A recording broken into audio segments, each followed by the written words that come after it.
week on Youth Questions, we answer an age-old question that people have been asking for centuries, and we're going to attempt to address it a little bit for you today.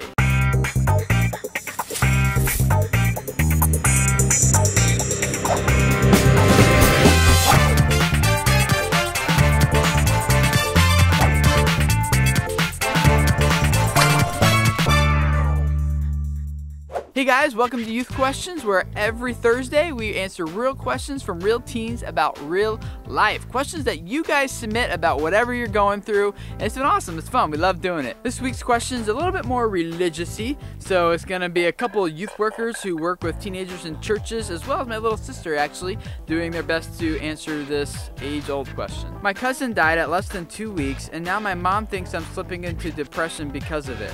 Why would a loving God let innocent people die and sinners live?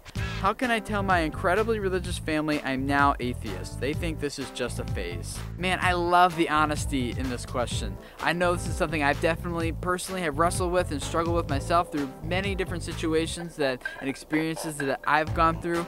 So let's see what some of these youth workers and what my little sister has to say, and hopefully it's helpful for you. First, I want to say I'm sorry for your loss. I know it's a big deal to lose someone close to you. I know it hurts. I know it sucks. I know there's anger. I know there's all sorts of stuff. I know this because I lost my mom when I was 20 years old. I have lost an aunt, I've lost a brother, and I've lost a daughter. And the hardest thing to go through is losing someone you truly love. When I was 10 years old, my dad was killed by a drunk driver. And while that was a very horrific and really not okay thing to have to go through, I was able to take that circumstance in my life and not let it consume me, but to use it for good. There are some days that I don't feel like praising God. And you need to know that our God, the God that created this universe, is okay with me feeling that way, and He's okay with how you feel today. Sometimes we take our circumstances and the characteristics of a evil world and have that as a reflection of God's character. We say, well, if this is happening, then it means then God allows it and God is okay with it. I can't answer the question why. What I can tell you is that God has His own plans, and we're not privy to all that information. When God could step in and manipulate a situation or change it for the better, I don't understand why God chooses not to do that. But I can tell you this, that sometimes unfortunate circumstances, things that we don't understand, can be used for good. I went through depression. I went through a time I didn't want to do anything.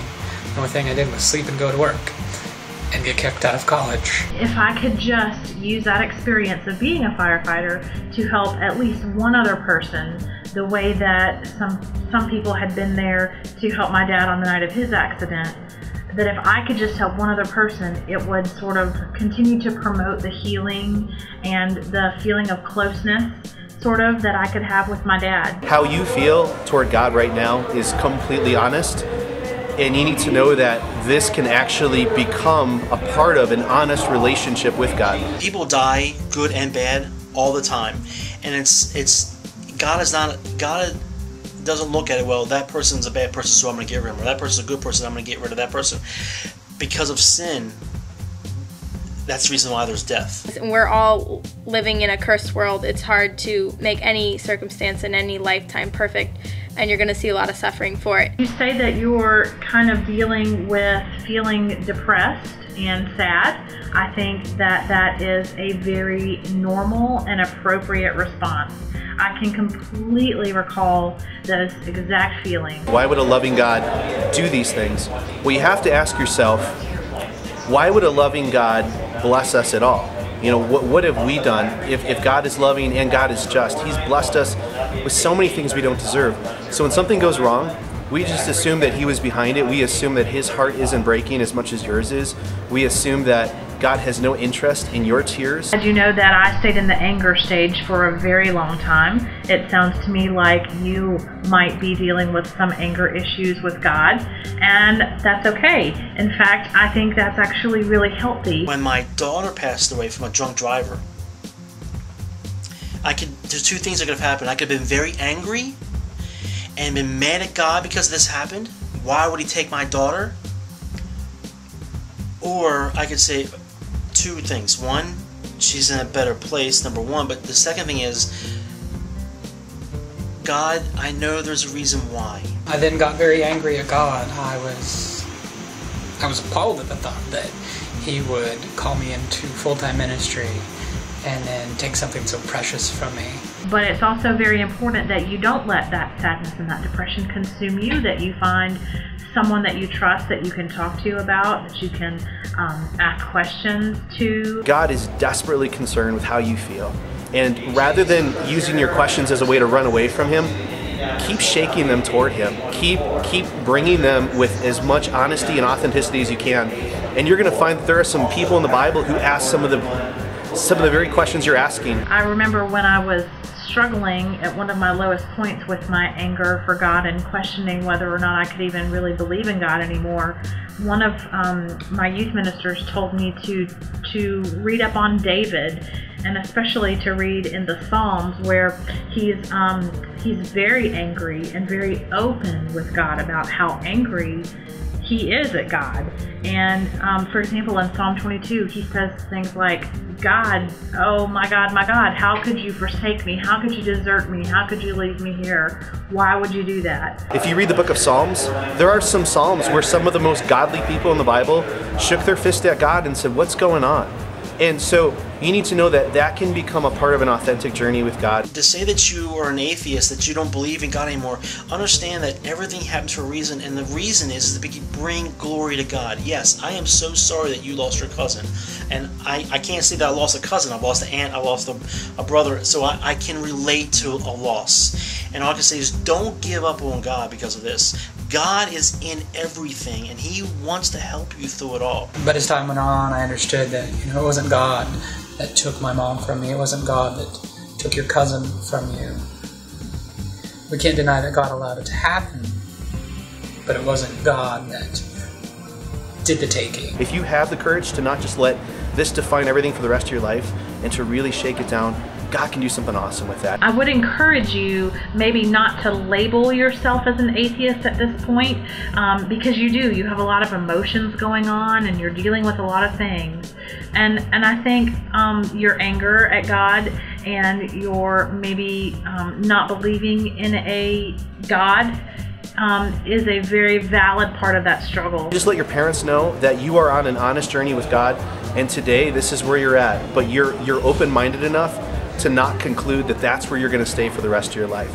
And I believe that if you have the wisdom to write a question like this, you probably have the wisdom to not let this define the rest of your life. I'm not here to say I don't know why it happened, why your cousin died, but I can tell you is that God is in control, and God gave us peace through it all, God helped us through it all, and God got glorified through it all. He suffers just as much when he sees his children. Not to put a timeline or a definition on struggling with that, but just to struggle with it, to pray about it, to talk with maybe a trusted friend or an adult at church, or maybe someone even in your family. God is out there, and God is real, and God wants to help you through this, like he helped my wife and I, like he helped my parents out, like he's helped other people out that I know that personally died. Take those questions to God, and you're going to find that a lot of people, including myself, have done the same, and we've come out on the other side with a stronger faith in him. My thing is just keep the faith and keep searching, because God's there and he wants you to be part of it.